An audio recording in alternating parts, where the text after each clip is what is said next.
اعوذ باللہ من الشیطان الرجیم بسم اللہ الرحمن الرحیم وَأَنذِرْ بِهِ الَّذِينَ يَخَافُونَ أَن يُحْشَرُوا إِلَىٰ رَبِّهِمْ لَيْسَ لَهُم مِّن دُونِهِ وَلِيٌّ وَلَا شَفِيعٌ لَعَلَّهُمْ يَتَّقُونَ۔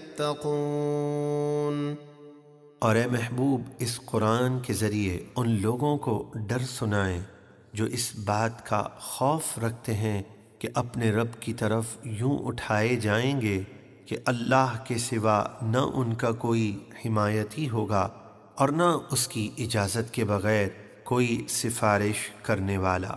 آپ انہیں ڈرائیے تاکہ وہ پرہیزگار ہو جائیں۔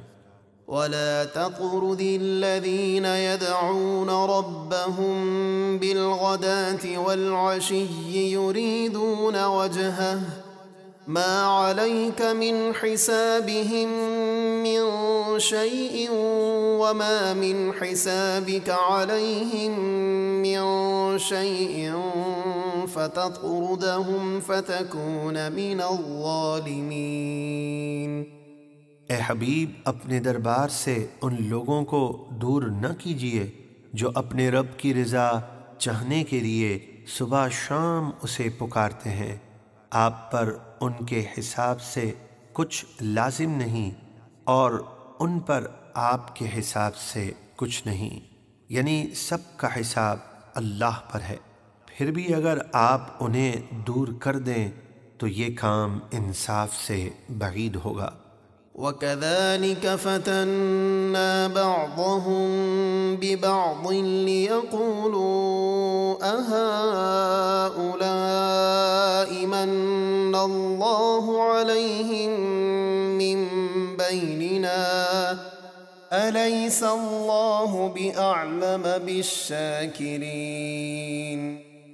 اور اسی طرح ہم نے ان کو ایک دوسرے کے لیے آزمائش بنا دیا، یعنی کفار قریش کو فقیر مسلمانوں کی وجہ سے آزمائش میں ڈالا تاکہ مالدار کافر فقیر مسلمانوں کو دیکھ کر کہیں کیا ہم میں سے یہی وہ لوگ ہیں جن پر اللہ نے احسان کیا، یعنی ایمان عطا کیا۔ اے کافروں، کیا اللہ شکر ادا کرنے والوں کو خوب جاننے والا نہیں؟ یعنی ایمان اور ہدایت مالداری پر موقوف نہیں۔ وَإِذَا جَاءَكَ الَّذِينَ يُؤْمِنُونَ بِآيَاتِنَا فَقُلْ سَلَامٌ عَلَيْكُمْ كَتَبَ رَبُّكُمْ عَلَى نَفْسِهِ الرَّحْمَةَ أَنَّهُ مَنْ عَمِلَ مِنكُمْ سُوءًا بِجَهَالَةٍ ثُمَّ تَابَ مِن بَعْدِهِ وَأَصْلَحَ فَأَنَّهُ غَفُورٌ رَّحِيمٌ۔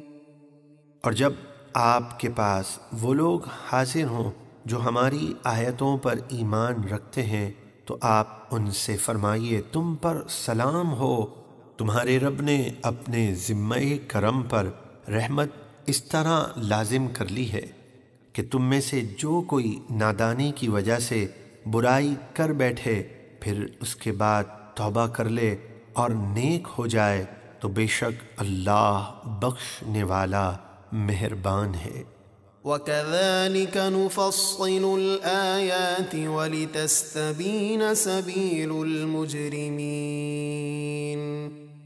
اور ہم اسی طرح آیتوں کو تفصیل سے بیان کرتے ہیں تاکہ حق ظاہر ہو جائے اور مجرموں کا راستہ واضح ہو جائے۔